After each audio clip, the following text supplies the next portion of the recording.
This is KGW News at noon. Good afternoon, I'm Drew Carney, and these are some of the local headlines we're tracking for you this noon. We start with police arresting a man who fired shots at a passing car, injuring the driver with shattered glass. So this was one of several calls police responded to yesterday, all involving the same man.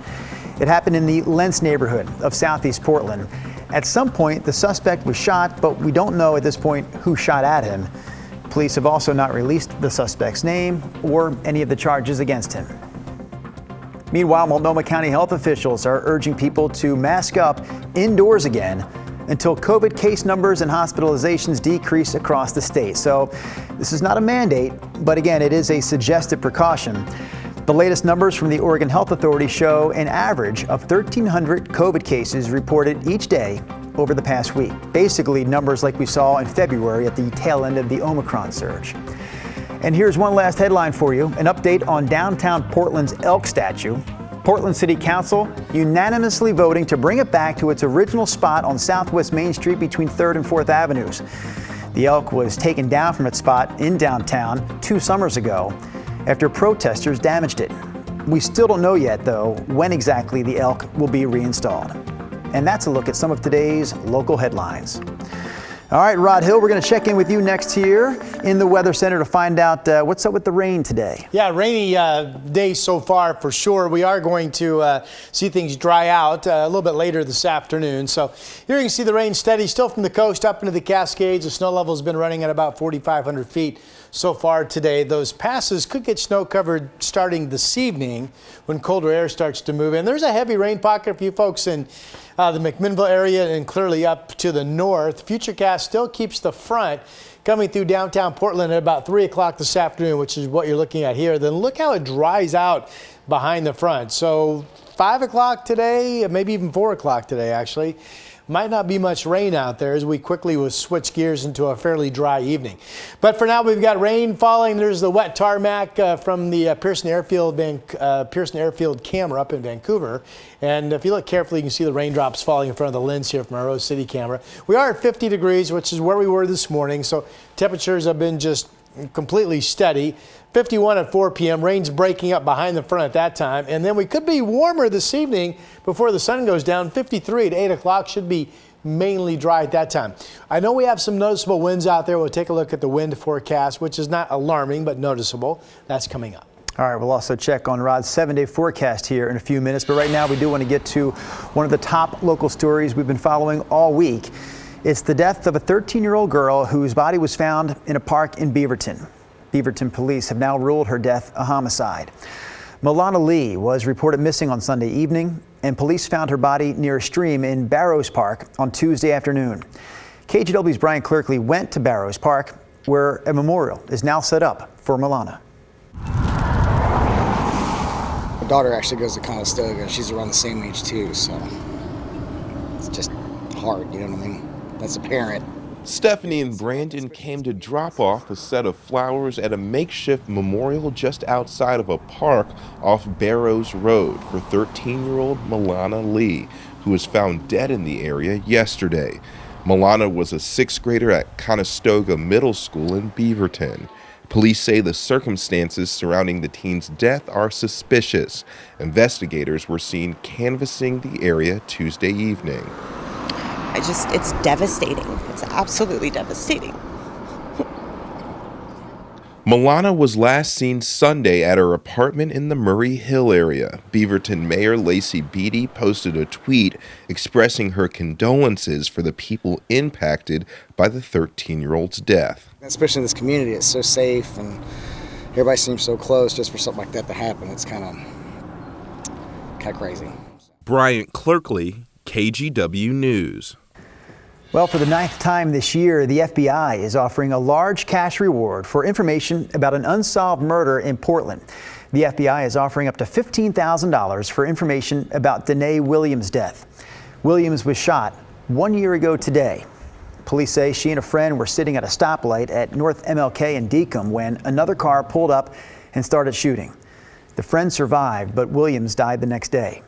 Investigators initially believed it was a dispute between two rival gangs, but it was later determined that Williams was simply in the wrong place at the wrong time. On May 12, 2021, Danae took her dog Maxwell for a walk in the park.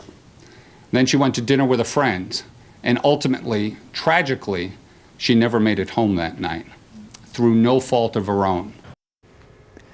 This year already, at least 34 people have been killed in more than 500 shootings in Portland. That compares to last year when 69 people were killed in more than 1,300 shootings. In Southeast Portland, a group of business owners say a homeless camp in their part of town is both dangerous and costing them customers. And those words echo what we heard last week from people who live in a nearby mobile home park. So this neighborhood is right off 157th and Southeast Division. The owner of a nearby daycare says it's costing her business because parents are worried about dropping their kids off there. And the manager of a nearby apartment complex says she's had about a half dozen renters move out. We're also told that those living at this camp are breaking into units, running in the streets with weapons, and leaving needles and trash on other people's properties. I have called non-emergency, I've called emergency, I have called the state, I have called the city, I have called everybody that can listen, and most of the time I get, yeah, okay, you're a caller like 1,000 and something, and I'm like... So I guess the big question at this point is, what can they do now? Well, the city says garbage has been picked up from this camp already, but they can't clean it up completely because they need the help of the transportation department. They need help from the transportation department because there are a lot of cars in that area filling the streets up and keeping them from being able to reach all that trash. Well, we've been talking about this for a while. Portland city government looking to make a change to the way it's structured. And there's a series of hearings that will help decide how that change will look. The next one of those hearings is coming up tonight. The Charter Commission has 3 major ideas to switch things up. So they are as follows: ranked choice voting for city council seats, expanding the council and drawing up new geographic districts, and shifting day-to-day operations to the mayor and a city manager. You can weigh in at that hearing tonight from 6 to 9 o'clock, either online or in person at the Portland building. All right, we're going to return to the conversation now about an Oregon law that decriminalizes small amounts of hard drugs. Earlier this week, you heard from a sheriff's deputy who says the change has fueled a spike of deadly pills and violence. Pat Dorr spoke to an insider who's pushing back on that perspective. And when drugs are imported... Morgan Godvin supports the laws created by Measure 110 and believes it has nothing to do with more fentanyl on the streets of the greater Portland area. So there have been record-breaking law enforcement seizures of these fake fentanyl pills all the way from Arizona to Alaska. They are becoming the most predominant illicit opioid all across the American West. Oregon is not exempt from this national trend, but it is not unique. And decriminalizing the small amount of drugs, you don't think that that had anything to do with bringing more drug dealers in or having more drugs available on the streets of Portland? Drug dealing is still very much a crime. And only 1 day's worth of user amount is even decriminalized. So say if someone who uses drugs purchased 2 days worth, that's still a misdemeanor. In other words, no. She thinks Portland is too small to make a difference in the big scheme of things. The cartel does not care that we decriminalize drugs. It could be criminalized again tomorrow. They wouldn't care at all. The only thing that would upset them is if we emphasize safe supply or expanded medications for opioid use disorder, because that would cut into their bottom line. Godvin feels strongly about the criminal justice system in no small part because of her involvement in it. She said she volunteered to go to jail after being arrested for drugs, then was denied her medicine. And they made me kick cold turkey in an open dorm with fluorescent lights that never turned off, vomiting in a trash can in front of 77 other people.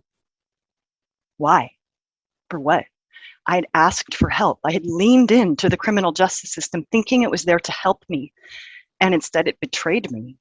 As an insider now on the statewide Measure 110 Oversight Council, she knows better than most that the rollout of the treatment part of the new law has been slow. The treatment programs will be paid for with marijuana tax money, but hardly any of that money has been allocated yet. Why has it taken so long? Yeah, so, bureaucracy. Oregon has layers and layers of bureaucracy.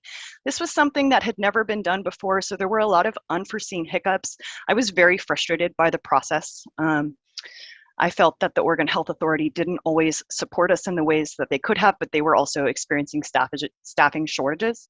Pat Doris, KGW News.